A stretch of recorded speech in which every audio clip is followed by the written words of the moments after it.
లేదు, ఏదైనా ఉంటే స్టోర్ రూమ్ లో పడేసుకుంటారు. ఇంకోటి ఆ కేసు ఇంకా డిస్క్లోజ్ కూడా అవ్వలేదు. అంటే మోస్ట్ వివిఐపి కేసు అది, స్టేట్ లోనే మోస్ట్ ఇంపార్టెంట్ కేసు అది. ఆ కేసు సంబంధించి కూడా దాదాపు 5-6 నెలలు అయింది. దానికి సంబంధించి పెట్టుకుంటే స్టోర్ రూమ్ లో పెడతారు కానీ లేదా ఎక్కడ పెట్టుకోవాలి. అసలు మీరు అన్నది 100% కరెక్ట్. ఏ కేసుకు సంబంధించినటువంటి ఏ డాక్యుమెంట్ అయినా అసలు తగలబెట్టాల్సిన అవసరం దేనికి వస్తుందండి? మీరు అన్నట్టు కేసుకు సంబంధించినటువంటి డాక్యుమెంట్స్ని చాలా భద్రంగా, అది కూడా ప్రస్తుతం కోర్టులో నడుస్తున్నటువంటి కేసుకు సంబంధించి ప్రతి డాక్యుమెంట్ కూడా చాలా భద్రంగా వాళ్ళు దాన్ని భద్రపరచాలి. ఆ రకంగా కాకుండా మేము బయటికి తీసుకొచ్చి తగలబెట్టేస్తాం, అవేదో ప్రింటర్లో ఇరుక్కుపోయాయని చెప్పి కథలు చెప్తే ఎవడు నమ్ముతాడండి? ఇవాళ ఈ కార్యక్రమానికి ఎందుకు తెరలేపారంటే వాళ్ళు పెట్టినటువంటి తప్పుడు కేసులు ఏవైతే ఉన్నాయో దానిలో వీళ్ళు చేసినటువంటి ఆరోపణలని రుజువు చేసుకోవటం కోసం కొన్ని ఫేక్ డాక్యుమెంట్స్ని సృష్టించారు.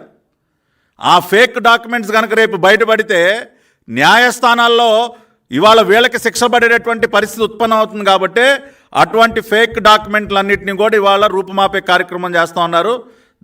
అటువంటి వాటినన్నింటినీ కూడా దానం చేసే కార్యక్రమాలు చేస్తూ ఉన్నారు. వీళ్ళు దేనికైనా ఆరితేరిపోయారు కదా సార్. ఫోర్జరీ సంతకాలు పెడతారు, ఫేక్ డాక్యుమెంట్స్ సృష్టిస్తారు. ఈ ప్రభుత్వమే పెద్ద ఫేక్ ప్రభుత్వం. కాబట్టి వాళ్ళ తప్పుల్ని కప్పిపుచ్చుకోవడానికి మాత్రమే ఇటువంటి కార్యక్రమాలు చేయాల్సిన అవసరం ఉంది. అటువంటి పనే వాళ్ళు చేశారు.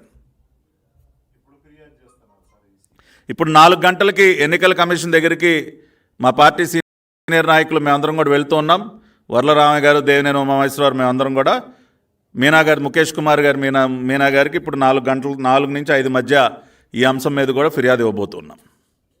Thank you.